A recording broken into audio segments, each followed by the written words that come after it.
என் பெயர் மணிகண்ட சிவம். நான் இந்த நூலகத்தில் நீண்ட நாளாக படித்து வருகின்றேன். எனக்கு மிகவும் படித்து மிகவும் பிடித்த ஒரு நூல் சினம் வேண்டாம் கோபம் வேண்டாம் என்ற புத்தகம். இதை எழுதியது அப்துல் வஹாப். மிக அழகாக தொகுத்துள்ளார்.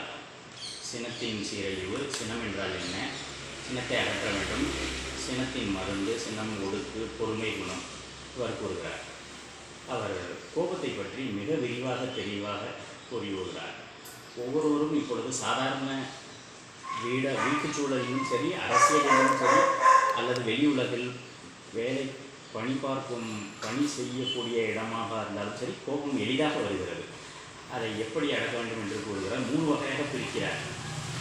நம்மை சார்ந்த இணையாக உள்ளவர்கள், நமக்கு மேலே உள்ளவர்கள், நம்மை விட சிறந்தவர்கள் என்றால் பதவியிலும்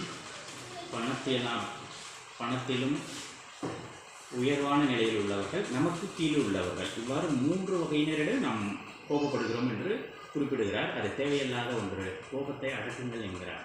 எப்படி அடக்க வேண்டும் என்றும் குறிப்பிடுகிறார். பொறுமை குணம் கொள்ளுங்கள், நிதானமாக இருங்கள் என்று கூறுகிறார். சினத்தை அடக்கி வெற்றி பெறுங்கள் என்று கூறுகிறார். சினத்தினால் முகம் மாறுபடும், நமக்கு தான் கேடு விளைவிக்கும் என்று கூறுகிறார். மேலும் ஒரு மந்திரம் ஒன்று சொல்லுகிறார்.